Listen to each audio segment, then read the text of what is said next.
नमस्कार, मैं हूं सुरेश चौहान के और आप देख रहे हैं बिंदास में।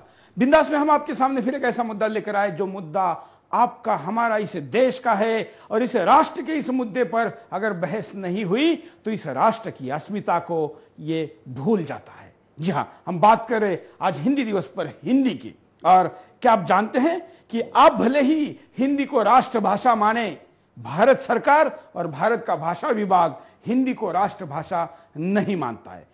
किसी भी देश की गुलामी या आजादी इससे देखी जाती है कि उनका संविधान किसका है, उनके कानून किसके बनाए हुए हैं, उनका नेता कौन है और उनका झंडा किसका है और उनकी भाषा किसकी है।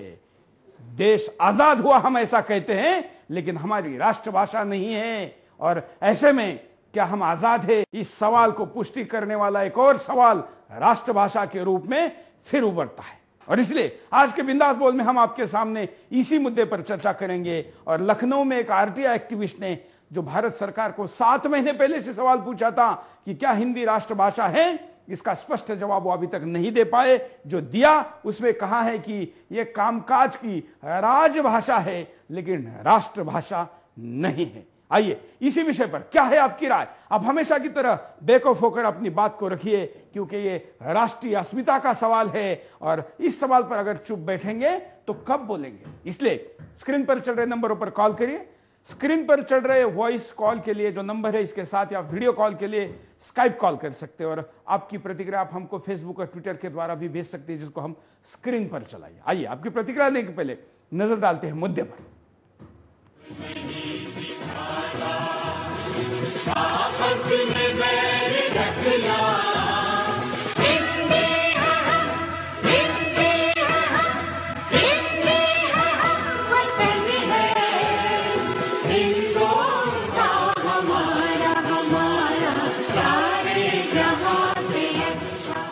भाषा जो संपर्क की, हिंदी उसमें मूल, भाषा बनी न राष्ट्र की, यह दिल्ली की भूल।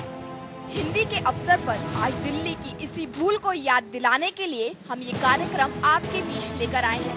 देश में आज भले ही लोग हिंदी को राष्ट्रभाषा मानते हैं, देश के सर्वाधिक लोग हिंदी को अच्छी तरह से समझते और बोलते हैं, मगर आज यह भी एक सत्य है कि हिंदी इस देश की राष्ट्रभाषा है ही नहीं। जी हाँ, सूचना के अधिकार के तहत गृह मंत्रालय के राजभाषा विभाग द्वारा जो सूचना दी गई है, उसके अनुसार भारत के संविधान के अनुच्छेद 343 के तहत हिंदी भारत की राजभाषा है, न कि राष्ट्रभाषा।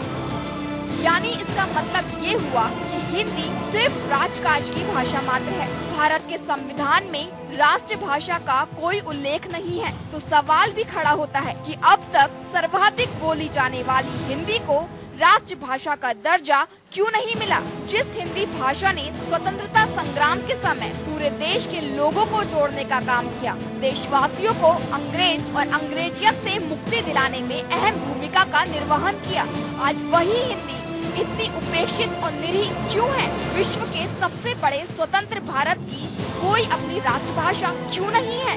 इस देश में अपना राष्ट्र ध्वज है, राष्ट्रगीत है, तो फिर राष्ट्रभाषा क्यों नहीं है। इसका जवाब ना तो हमारी सरकार के पास है और ना ही विपक्ष के पास। विश्व के सबसे बड़ी गणतंत्र की बात कहे, हम गौरवान्वित तो होते हैं, किंतु राष्ट्रभाषा की अनुपस्थिति इस गर्व पर एक काला पर्दा जरूर डाल देती है।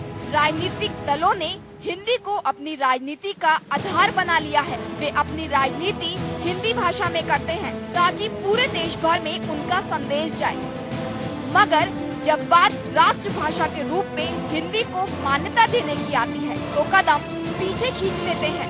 यहाँ उनकी राष्ट्रीय राजनीति क्षेत्रीय दलों की तरह हो जाती है। ऐसे ये दो लाइन ऐसे नेताओं पर बिल्कुल सटीक बैठती है। मंत्री की संतान सब अक्सर पढ़े विदेश, भारत में भाषण करे हिंदी में संदेश। महात्मा गांधी ने घोषणा की थी कि राष्ट्रभाषा के बगैर देश गूंगा है। तो सवाल उन गांधी के नाम पर राजनीति करने वालों से भी है कि वे इस देश को कब तक गूंगा बनाकर रखेंगे। हिंदी अभी तक राष्ट्रभाषा क्यों नहीं है।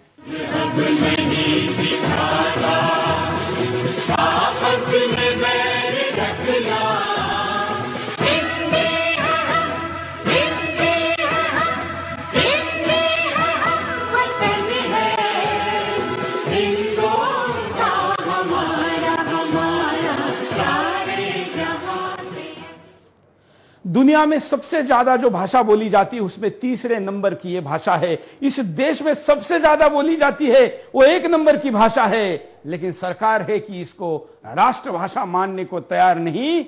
देश समझता है, छोटे बच्चे समझते हैं, फिल्मों से तो विदेश भी समझता है, लेकिन सरकार नहीं समझती। उसको समझाना है तो आपको बोलना होगा। चलिए, कई कॉलर हमारे साथ वेटिंग में, उनके पास चलते हैं। जय हिंद, बोलिए सर।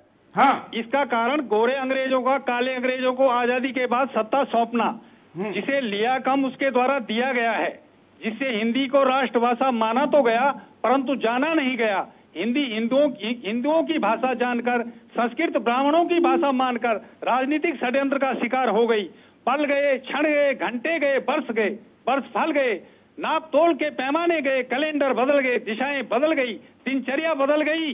सेकुलरवादी लोगों द्वारा हिंदी में लिखे संस्कारों को, हिंदी में लिखे विचारों को भगवाकरण का जामा पहनाना, जिससे माता पिता भाई बहन के नाम और रिश्ते बदल गए, जिससे समाज की व्यवस्था बदल गई।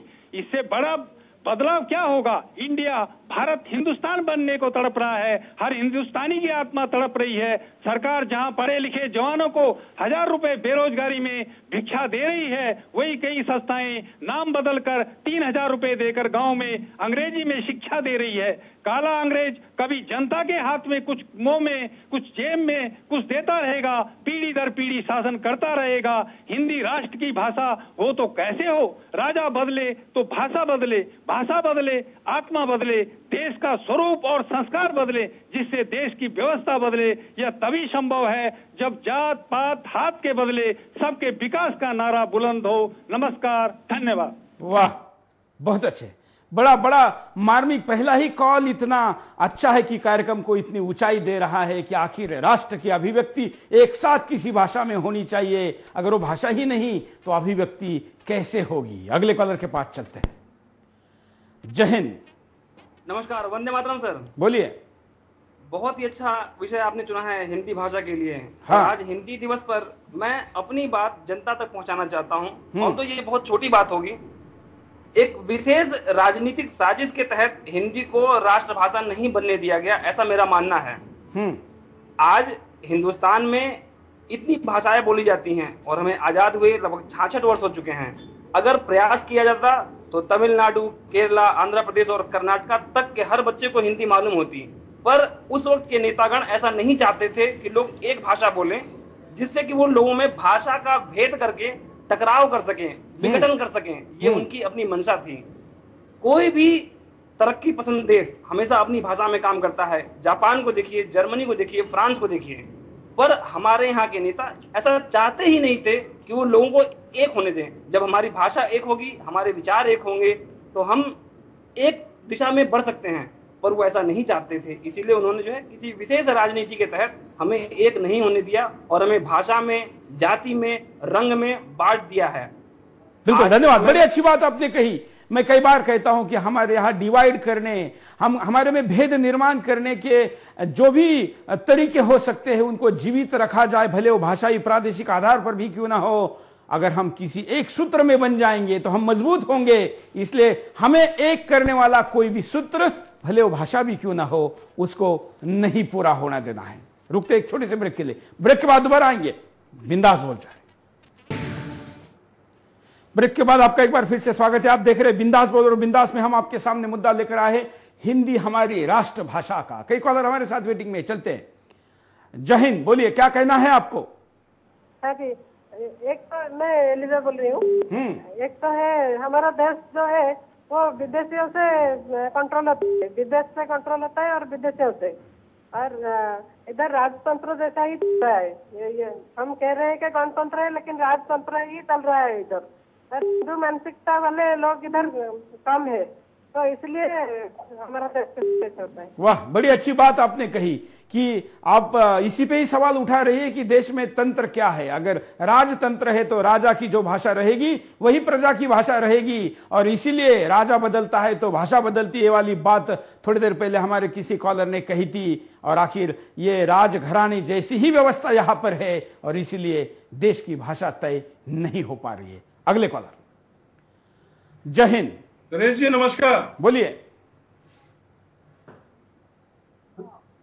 सुरेश जी, आज आपने बहुत अच्छा मुद्दा उठाया है कि हिंदी हमारी राष्ट्रभाषा क्यों नहीं है। बिल्कुल। सबसे पहले तो मैं कहूंगा, मुझे पहली बार ये पता चल रहा है क्योंकि बचपन से हमें यही पढ़ाया गया है कि हिंदी हमारी राष्ट्रभाषा है, हिंदी हमारी मातृभाषा है। तो जो मातृभाषा है वो राष्ट्रभाषा क्यों नहीं है? और आज की जो जनरेशन जो कॉन्वेंट में पढ़ रही है, उनको मुझे देख के बहुत दुख होता है कि वो लोग 1 से 100 तक गिनती हिंदी में नहीं बोल पाते हैं। तो आने वाले समय में ये ऐसा हो जाएगा कि मतलब जो है हिंदी भाषी लोग बहुत ही हीन दृष्टि से देखे जाएंगे और आज के समाज में भी देखे जाते हैं। बिल्कुल। तो हिंदुस्तान जैसे देश में ये बहुत बड़े दुर्भाग्य की बात है। और मेरा तो कहना यही है कि इस सबसे पहले हम अपने घर से शुरुआत करनी चाहिए। बिल्कुल, धन्यवाद। बड़ी अच्छी बात आपने कही कि कई ऐसे लोग हैं जो कि हिंदी की क ख ख भी नहीं जानते और 100 तक गिन भी नहीं सकते। एक बहुत बड़े प्रतिष्ठित व्यक्ति को पिछले दिनों में एक कार्यक्रम का निमंत्रण देने गया जो देश के चुने हुए पहले 100 लोगों में हो सकता है। उनका नाम मैंने पत्रिका के ऊपर हिंदी में देवनागरी में लिखा हुआ था। जब मैंने वो पत्रिका उनके हाथ में दी, इन्विटेशन दिया, तो उसे पढ़कर उन्होंने कहा कि मैंने मेरा नाम हिंदी में करीब करीब कई सालों बाद, इतने सालों बाद कि पिछले बार कब पढ़ा था ये मुझे याद नहीं। ये जब जवाब दिया तो मुझे लगा कि हिंदी पे कुछ होना चाहिए। उसके बाद हमने हिंदी को कई बार मुद्दों में उठाया है और आज इस कार्यक्रम को उठाने का एक कारण है। आप जानते हैं कि हिंदी सप्ताह चल रहा है, लेकिन एक अधिकारी ने उनके ऑफिस के बाहर लगे बोर्ड के आधार पर मुझे कहा कि आइए अब हम भी हिंदी में बोलेंगे क्योंकि हमारे यहाँ पर हिंदी वीक चल रहा है। जिनको सप्ताह शब्द पता नहीं, उन्होंने वीक कहकर 2 बातें बता दी कि एक तो हम हिंदी के प्रति गंभीर कितने हैं और उन्होंने एक सच बता दिया कि हिंदी वीक है, वीक चल रहा है। अगले कॉलर। जय हिंद। हेलो, नमस्कार साहब। हेलो, नमस्कार साहब। नमस्कार, बोलिए। मैं प्रवीण राम सिंह जालोर राजस्थान से बोल रहा हूँ सर। हाँ, ये सर देवनागरी हिंदी को ये संविधान सभा में जेपी साख द्विवेदी ने प्रस्ताव रखा था, इसको राष्ट्रभाषा बनाया जाए 14 सितंबर 1949 को। फिर भी इनको राष्ट्रभाषा तो नहीं और राजभाषा का दर्जा दे दिया गया। वाजपेयी जी की सरकार बनी तो हमें थोड़ी आशा जगी थी कि शायद हो सकता है कि कश्मीर से कन्याकुमारी तक ये राष्ट्रभाषा बन जाए, लेकिन ये बनी नहीं सर। और जैसे कल इनको मोदी जी को बनाया तो थोड़ी आशा जगी है, शायद हो सकता है हो जाए। तो ये बिल्कुल, धन्यवाद। सरकारें सारे दलों की आ गई, हिंदी की बात करने वालों की आ गई। इस देश में आजादी के बाद किसी विचार की, किसी पार्टी की ऐसी सरकार नहीं है जो नहीं बनी। समय कम ज्यादा हो सकता है, लेकिन हिंदी का समय आया ही नहीं। अगले कॉल। जय हिंद। बोलिए। हाँ सर, मैं ये कहना चाहता हूँ कि आज हिंदी भाषा की जो हालत हो रही है वो विदेशी संस्कृति का जो प्रभाव है, अंग्रेजी का जो प्रभाव हुआ हमारे देश के अंदर, उसी के कारण ये सब हो रहा है। बिल्कुल, इसीलिए धन्यवाद। अगले कॉलर के पास चलते हैं। जय हिंद। हाँ जी, मैं पीवी प्रभाकर बोल रहा हूँ अमेरिका से। बोलिए।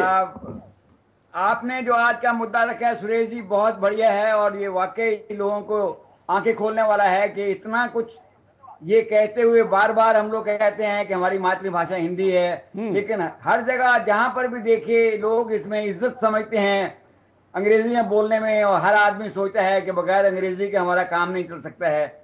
ये हमें सोचना पड़ेगा सबको मिलके। इस बात के लिए बहुत जरूरी है कि हमारे देश किसी जगह किसी देश में भी, अमेरिका से किस क्षेत्र से बोल रहे हैं, जहाँ भी जाइए उनकी अपनी मातृभाषा में सब काम होता है। उनको बगैर अंग्रेजी क्यों नहीं काम चल सकता है उनका जब चल रहा है तो हमारा क्यों नहीं चल सकता। बिल्कुल, मेरा बिल्कुल, धन्यवाद। मैं अमेरिका का ही अगर संदर्भ दूं तो पिछले दिनों जब मैं मेरीलैंड में गया तो वहां पर जो विश्वविद्यालय है वहां हिंदी का एक डिपार्टमेंट था, लेकिन वहां की सरकार ने तय किया खर्चा बचाने के लिए, और अमेरिका के आर्थिक मंदी में ये उनकी पॉलिसी भी आ गई, तो उन्होंने खर्चा बचाने के लिए वहां के हिंदी विभाग को बंद किया। तब वहां के लोगों ने कहा कि इसको चालू रखना चाहिए, तो उन्होंने कहा ये जो हिंदी भाषी लोग यहाँ पर जो रहते हैं, जिनको लगता है कि भाषा चलती रहनी चाहिए, एक तो उस देश की सरकार इसको स्पॉन्सर करे या समाज इसको स्पॉन्सर करे। पैसे मिलेंगे तो हम भाषा को जीवित रखेंगे, नहीं तो हम नहीं चलाएंगे। और दुर्भाग्य की बात है कि वो आखिर बंद हो गई। संयुक्त राष्ट्र संघ में अधिकृत भाषाएं कई है, छोटे छोटे देशों की भी है, लेकिन हिंदी नहीं है। क्यों नहीं है? क्योंकि वहां पर ट्रांसलेशन वगैरह सब करने में जितना खर्चा सालाना आता है, भारत सरकार कहती है कि वो बहुत ज्यादा है, लेकिन उसी संयुक्त राष्ट्र संघ में हाजिरी लगाने के लिए भारत के ऐसे ऐसे प्रतिनिधि जाते हैं जिनके ऊपर आने वाला खर्चा वहां पर भाषा को अधिकृत करने के लिए जितना खर्चा लगेगा उससे 1000 गुना ज्यादा होता है। अगले कॉलर। जय हिंद। जय हिंद सुरेश जी। बोलिए। राजस्थान से बोल रहा हूँ जी। हाँ बोलिए। आज के विषय पर मेरा मत है कि संयुक्त राष्ट्र संघ में भारत की गरिमा बढ़ाने वाले पूजनीय श्री अटल बिहारी वाजपेयी जी ने अपना भाषण हिंदी में दिया। स्वामी विवेकानंद जी ने हिंदी में भाषण दिया। लाल बहादुर शास्त्री जी ने भारतीय परिधान स्वयं पहने हुए मेहमानों को पहनाकर जमीन पर बिठाकर भोजन कराया। यह हम सभी के लिए गर्व की बात है। मान्यवर वहीं हिंदी में बोलते हुए नेता इतने उतावले हो जाते हैं कि महिला को 100 टन का से विभूषित करते हैं। जो लोग सीताराम केसरी की धोती बाहर राजनीति करते हैं उनसे आप हिंदी भाषाओं की कैसे अपेक्षा रख सकते हैं? महोदय 2 शब्द कहूंगा। लूट रहे हैं देश की दौलत, लूट रहे हैं देश की दौलत लोभी रिश्वत खोर यहाँ काट रहे जनता की जेबें, वतन के दुश्मन चोर यहाँ, सच के ऊपर झूठ का बढ़ता जाता दिन दिन जोर यहाँ। जागो तुमको सावरकर की जागीर की रक्षा करनी है, जागो लाखों लोगों की तकदीर की रक्षा करनी है। होशियार होशियार नरेंद्र, आती है आवाज यही मंदिर मस्जिद गुरुद्वारे से, संभल के रहना अपने घर में छुपे हुए गद्दारों से। धन्यवाद। धन्यवाद। हम कारणों पर नजर डालते हैं कि आखिर हम ये क्यों पूछ रहे हैं। देखें। हिंदी का राष्ट्रभाषा ना बनना। भारत में अधिकतर लोग हिंदी को राष्ट्रभाषा मानते हैं। देश के ज्यादातर लोग हिंदी बोलते और समझते हैं, लेकिन यह भी एक सत्य है कि हिंदी देश की राष्ट्रभाषा नहीं है। आरटीआई सूचना के तहत गृह मंत्रालय के राजभाषा विभाग ने भारत के संविधान के अनुच्छेद 343 के तहत हिंदी को राजभाषा यानी राजकाज की भाषा माना गया है। कमजोर राजनीतिक इच्छा शक्ति। बिना दृढ़ राजनीतिक इच्छा शक्ति के भाषा या किसी भी समस्या का हल नहीं हो सकता। हमारे राजनेताओं में हिंदी को राष्ट्रभाषा बनाने की दृढ़ इच्छा शक्ति ही नहीं है। भारत में अपनी भाषा को लेकर पाखंड। 14 सितंबर नजदीक आते ही हिंदी दिवस की तैयारियां जोर शोर से शुरू हो जाती हैं। दुनिया में शायद ही कोई ऐसा देश हो जहां अपनी भाषा को लेकर पाखंड होता हो। भारत में तमाम सरकारी योजनाएं, हिंदी समितियों, हिंदी अधिकारियों के बावजूद हिंदी और लोगों के बीच खाई बढ़ती जा रही है। आने वाली पीढ़ी अपना नाम हिंदी में नहीं लिखना चाहती। ये वाकया कुंभ मेले के वक्त का है, जब कई सैलानी भारतीय भाषा और संस्कृति को गहराई से जानने के लिए भारत आए। दिल्ली में एक ऐसे ही विदेशी महिला से मुलाकात हुई। वो दिल्ली में हिंदी में बात करना चाहती थी, मगर कोई भी हिंदी में उनसे बात करना नहीं चाहता था। यह हमारे देश की स्थिति है कि विदेशी यहाँ आकर इस मीठी बोली को बोलना चाहते हैं, लेकिन हम खुद इसको भूलना चाहते हैं। रुकते एक छोटे से ब्रेक के लिए, ब्रेक के बाद दोबारा आएंगे। बिंदास बोल चाह रहे हैं। स्वागत है, आप देख रहे हैं बिंदास बोल। और बिंदास में हम हिंदी भाषा को लेकर और उसको राष्ट्रीय भाषा का दर्जा अब तक नहीं मिलने को लेकर कार्यक्रम कर रहे हैं। हमारे साथ कई कॉलर जुड़े हैं, उनके पास चलते हैं। जय हिंद। बोलिए। नमस्कार सुरेश भाई, मैं प्रियंका पांडे बंगाल से बोल रही हूँ। बोलिए। कितने शर्म की बात है कि आज हिंदी हमारी राष्ट्रभाषा नहीं है। दुर्भाग्य है कि हमारी राष्ट्रभाषा हिंदी नहीं, जबकि हम सभी हिंदी बोलते हैं। कोई भी हो, कोई भी देश प्रांत हो, हिंदी हम लोग बोलते हैं। और जिस देश का मुख्यमंत्री इंग्लिश में बोलता हो और सभी मंत्री नेतागण सभी तो इंग्लिश में बात करते हो, वो हिंदी क्या समझेंगे, हिंदी का सम्मान क्या करेंगे? आपको जानकर आश्चर्य होगा कि हमारे घर में इंग्लिश के टीचर है, लेकिन हम लोग इंग्लिश सिर्फ पढ़ाते हैं, बोलते कभी नहीं है। हमारे घर में हिंदी की उतनी ही सम्मान है जितना माँ और बाप का होता है, लेकिन यहाँ तो जो अपने खुद ही इंग्लिश बोलता है जो नेता, वो क्या हिंदी सिखाएगा? बिल्कुल, जो नेता खुद ही हिंदी प्रदेश का नेता ही अंग्रेजी में बात करे। व्यवहार के लिए इंटरनेशनल जो भी अंतर्राष्ट्रीय स्तर पर अगर कुछ काम करना है तो इस ग्लोबलाइजेशन में इंग्लिश आनी चाहिए। वो व्यवहार की भाषा होने में दिक्कतें नहीं, 10 भाषा होने में भी दिक्कतें नहीं, लेकिन आखिर राष्ट्र की भाषा एक क्यों नहीं, ये जवाब भी देना जरूरी है। अगले कॉलर के पास चलते हैं। जय हिंद। बोलिए। जय हिंद। हाँ। नमस्कार, मैं ईशान सैनी मुंबई से 3री कक्षा में पढ़ता हूँ। मैं बोलना चाहता हूँ कि लोग अभी भी पाश्चात्य रंग में रंगे हुए हैं, अर्थात अभी भी अंग्रेजों से मुक्त नहीं हुए हैं। भारत के महान साधु संतों को कोई मानता नहीं है और स्वदेशी चीजों को कोई महत्ता नहीं है।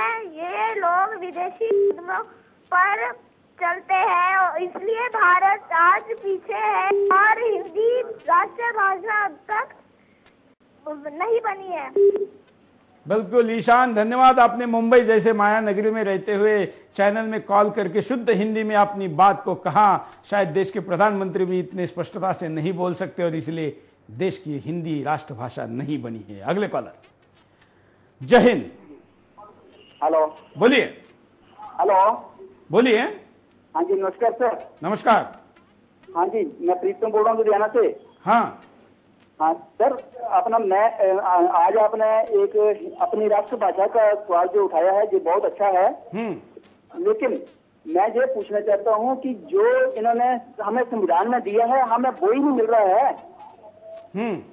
हमें संविधान में मौलिक अधिकार मिले हैं जिनमें एक समानता का अधिकार है, तो वो आज तक हमें मतलब किसी भारतवासी को मिला है? हमारी भारतीय सरकार ने क्या हमारे मौलिक अधिकार ही छीन लिए हैं? तो ये राष्ट्रभाषा को तो अपना राष्ट्रभाषा पता नहीं ये घोषित करेंगे जो नहीं करेंगे। बिल्कुल, धन्यवाद। आपने कई बड़ा सवाल उठाया है कि आखिर हमें अपने मौलिक अधिकारों के जो महत्वपूर्ण अधिकार है वही नहीं मिले हैं। भाषा तो उसकी बात की चीज है, बोलने के लिए पेट में कुछ होना चाहिए, उभरने का मौलिक अधिकार भी अब तक नहीं है, तो बोलने का अधिकार उसके दूर की बात है। भाषा का राष्ट्रीय विकास में कोई असर होता है, परिणाम होता है, उपयोग होता है? आप चीन का उदाहरण लीजिए। दुनिया में सबसे ज्यादा बोली जाने वाली भाषा चीन में है, चीनी है, और चीनी लोग अपनी भाषा में ही बोलते हैं। अंग्रेजी आती है तब भी चीनी भाषा में बोलते हैं, और यह एक ऐसा सूत्र है जो पूरे चीन को किसी भी आपत्ति विपदा के बावजूद भी और किसी भी आर्थिक स्थिति के बावजूद भी बांधे रखता है। और इसके लिए चीन एक साथ सांस लेता है, चीन एक साथ बोलता है, चीन एक साथ सुनता है, क्योंकि पूरा देश एक भाषा में बात करता है। अगले कॉलर। जय हिंद। जय हिंद। बोलिए जी। सुदर्शन जी नमस्कार। बोलिए। नमस्कार। नमस्कार, बोलिए। मैं राष्ट्रीय हिंदी भाषा के ऊपर बोल रहा हूँ। हाँ, मेरा ये आवाज मेरी आ रही है या नहीं? आप बोलते रहिए। अच्छा अच्छा, मैं ये वैसे कल भी आपके दर्शन मैंने किए थे जी के आश्रम में। खैर चलो कोई बात नहीं। बात ये है कि राष्ट्रभाषा हिंदी के संदर्भ में जो हम भारतवासी ये कहते हैं, आवाज आ रही है या नहीं?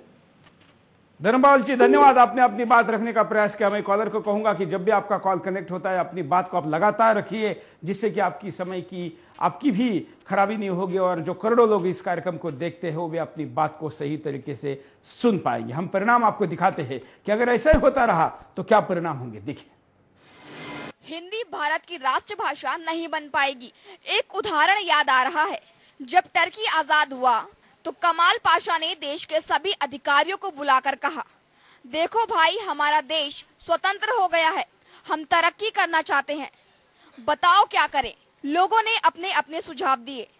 अंत में कमाल पाशा ने कहा, आप लोग अपनी अपनी घड़ी देखें, इस मिनट और इसी सेकंड से टर्की की राजभाषा तुर्की है, जाओ काम करो। लेकिन हमारे नेताओं में ऐसी दृढ़ इच्छा शक्ति कहाँ जो अपनी ही भाषा को राष्ट्रभाषा मान सके।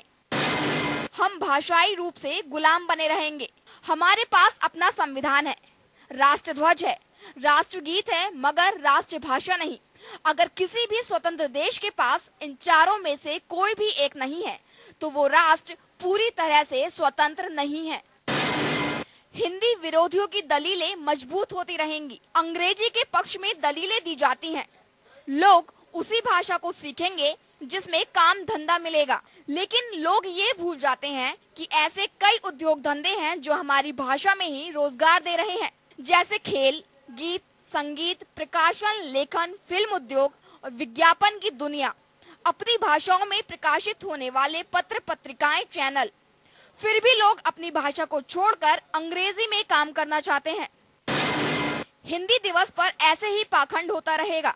हिंदी दिवस के वक्त अनेक सभाएं और गोष्ठियां होती रहती हैं, लेकिन ये सभा और गोष्ठियां करने वाले ज्यादातर लोग हिंदी में हस्ताक्षर करना भी नहीं चाहते। इनका मकसद सिर्फ हिंदी का गुणगान करके हिंदी के नाम पर धन कमाना बाकी रह जाता है। देश में हिंदी के खिलाफ साजिश होती रहेगी। हमारे हुक्मरान संयुक्त राष्ट्र में हिंदी को इसलिए नहीं ले जाना चाहते क्योंकि हमारी सरकार के पास हिंदी फॉन्ट और दूसरे हिंदी उपकरण देने के लिए पैसे नहीं है। हिंदी के प्रचार प्रसार को हमारी सरकार बोझ मानती है। अब ऐसे नेताओं के बारे में क्या कह सकते हैं? यही ना, या तो ये मानसिक रूप से गुलाम है या फिर हिंदी को राष्ट्रभाषा का दर्जा देना ही नहीं चाहते। अगले कॉलर के पास चलते हैं। जय हिंद, बोलिए। सुरेश जी, मैं अजय व्यास हैदराबाद से बात कर रहा हूँ। बोलिए। मेरा ये मानना है कि हिंदी को राष्ट्रभाषा का दर्जा संवैधानिक रूप में मिलना चाहिए। इसके लिए सरकार को अभी आने वाले सत्र में बिल लाना ही होगा, जिससे हमें हिंदी का प्रचार करने के लिए समय मिलेगा और सरकार को ये काम जल्दी से जल्द करना ही चाहिए। धन्यवाद। सरकार को तुरंत आने वाले सेशन में, हालांकि सरकार का अगला सेशन आएगा कि नहीं पता नहीं, लेकिन जिस भी सरकार का आएगा उस सरकार ने तुरंत इस विषय पर, इस आज के दिवस पर संकल्प लेके इसको लागू करना चाहिए। अगले कॉलर के पास चलते हैं। जय हिंद। जय हिंद, बोलिए। महाराष्ट्र जलगांव से बोल रहा हूँ मैं। हाँ बोलिए। अगर ये हिंदी ले जाएंगे तो अपने बड़े बड़े जो मंत्री संतरी जो है उनके अंग्रेजी की दुकान कहीं चलेगी सर? बिल्कुल। हाँ, धन्यवाद। बल्कि सरकार में सत्ता में बैठे हुए ज्यादातर नेताओं ने जो स्कूल कॉलेजेस खोले हैं, जो संस्थान खोले हैं, शिक्षा संस्थान, वो सारे ही गैर हिंदी है और इसलिए उनके दुकान बंद होने की संभावना है।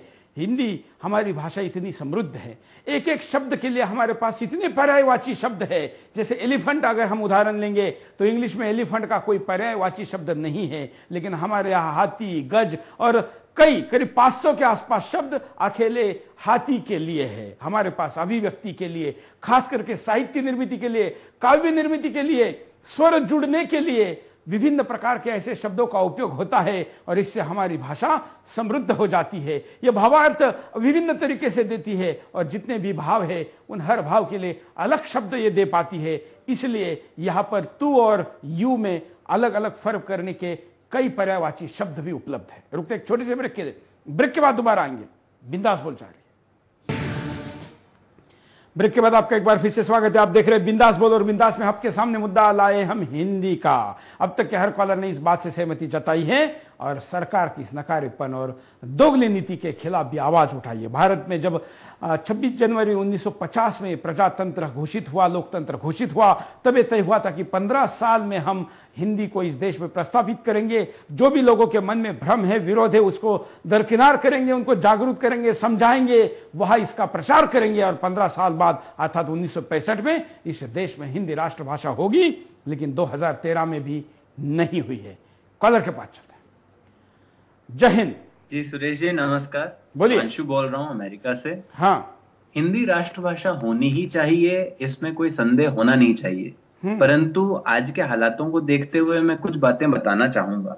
स्वर्गीय राजीव दीक्षित जी ने एक बात कही थी, जो राष्ट्र अपनी भाषा में बात, पढ़ाई और प्रगति नहीं कर सकता, वह राष्ट्र कभी भी एक नहीं हो सकता और किसी प्रकार की ऊंचाइयों को नहीं छू सकता।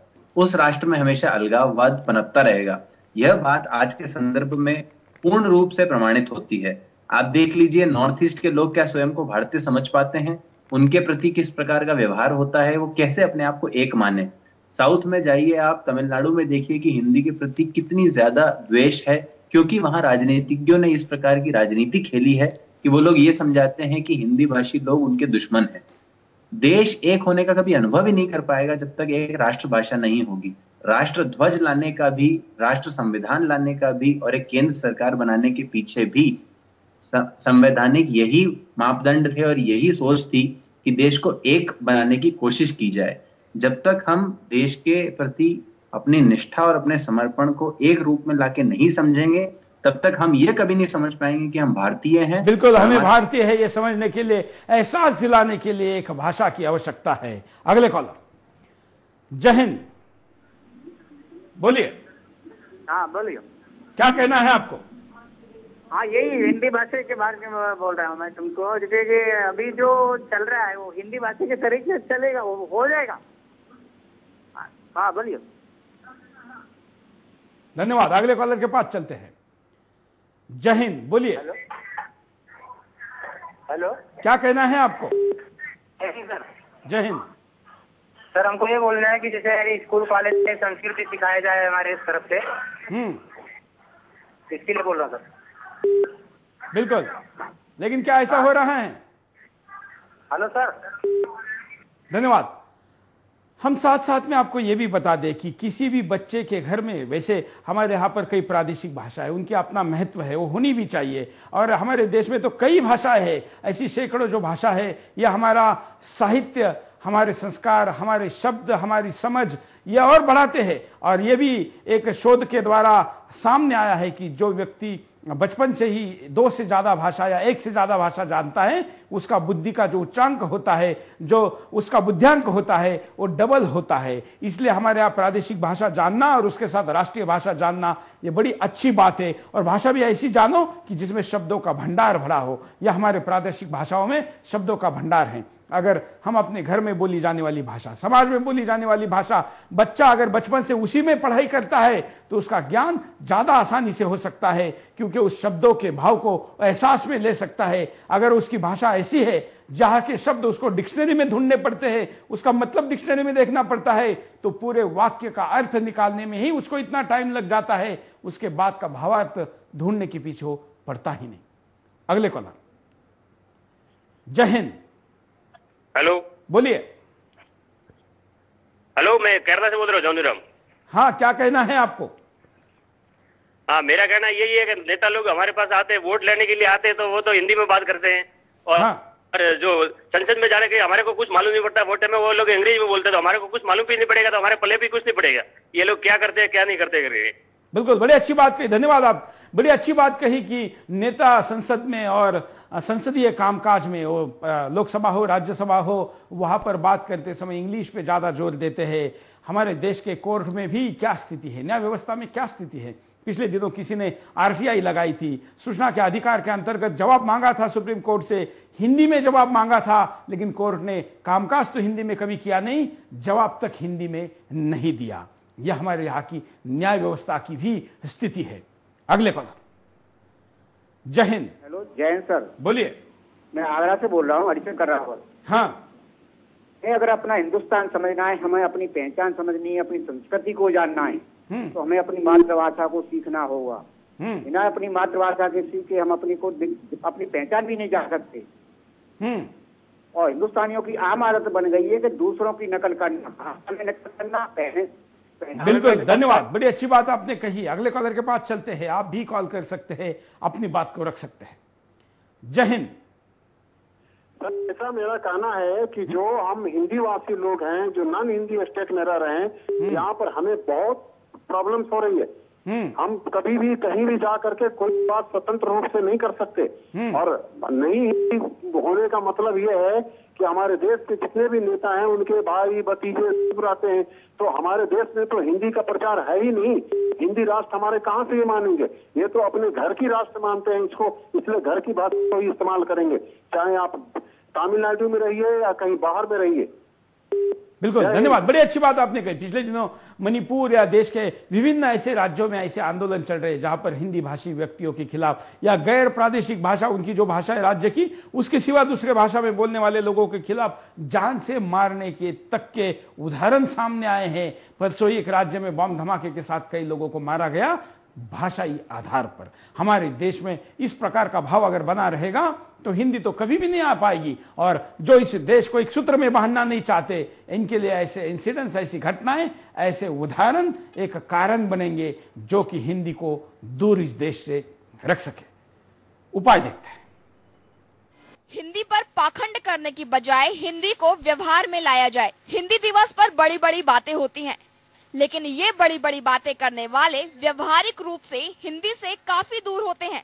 ऐसी बड़ी बड़ी बातें करने के बजाय आपको आज से प्रण करना चाहिए, आप हिंदी में किसी का स्वागत करेंगे।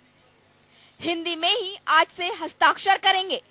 लेकिन हिंदी दिवस पर भाषण देने वाले कई ऐसे लोग होते हैं जो नमस्ते करना तो दूर, नमस्ते स्वीकार करना भी पसंद नहीं करते। कई तो ऐसे होते हैं जिनको हिंदी में अपना नाम सही से लिखना तक नहीं आता।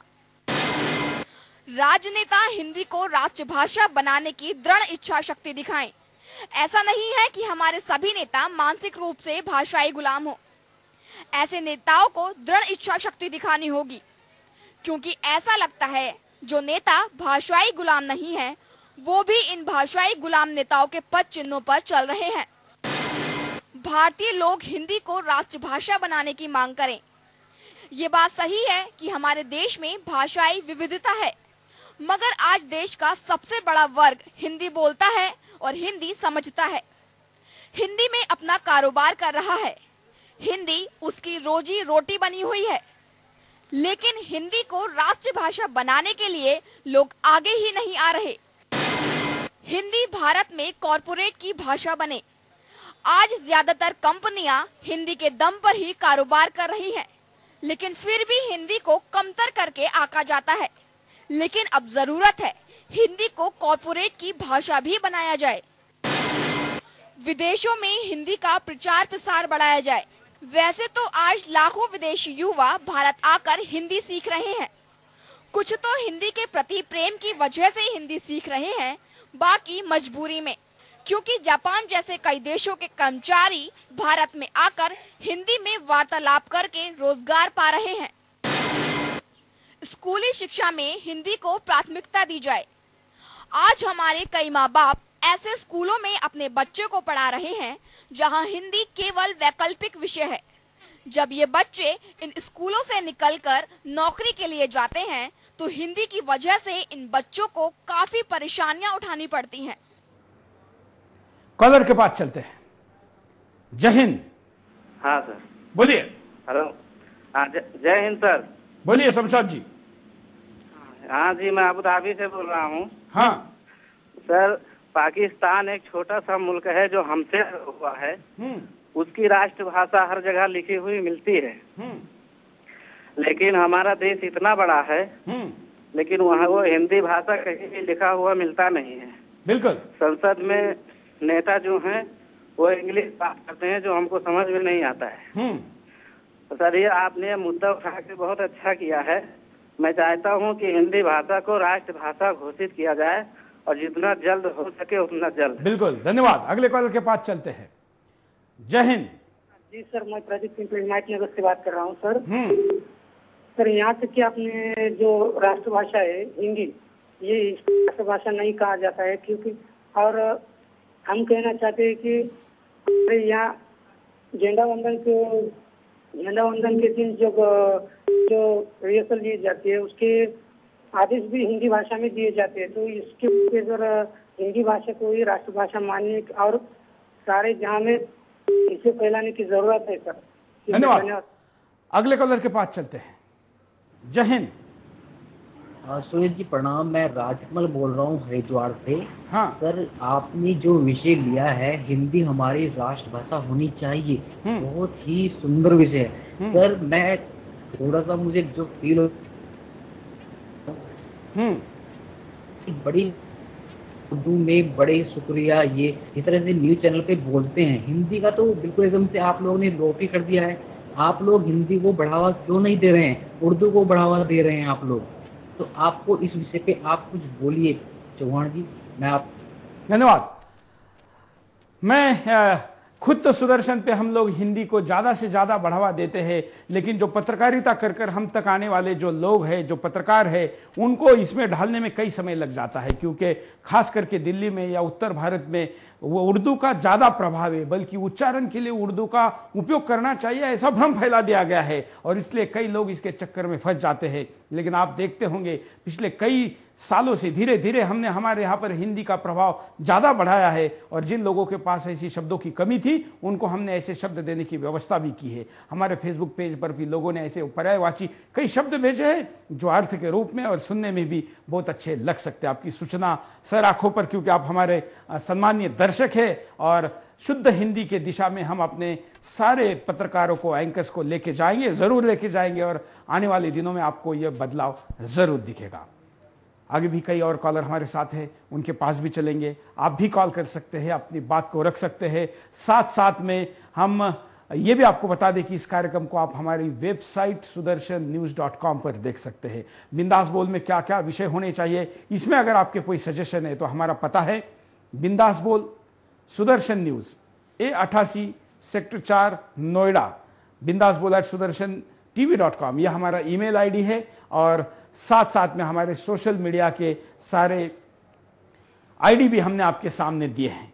हम आज हमारे ही देश में हमारी ही भाषा के लिए कार्यक्रम कर रहे हैं। लोगों को मांग करने की जरूरत पड़ रही है। क्यों? क्योंकि इससे अपनापन लगने वाले सत्ता में नहीं है। सारे राजनीतिक दल आए, लेकिन ये क्यों नहीं हुआ, अपने अपने राजनीतिक दल को जरूर कहिए। और इसके साथ ही चुनाव का मौसम है, जो भी राजनेता आपके पास आएगा उससे कागज पे लिखित लीजिए, या कागज आप भले लिखिए, उसकी साइन उस पे सही उसका ले लीजिए, हस्ताक्षर करवा लीजिए कि वो हिंदी में संसदीय विधानसभा के कामकाज करेगा। आज के लिए इतना ही। जय हिंद।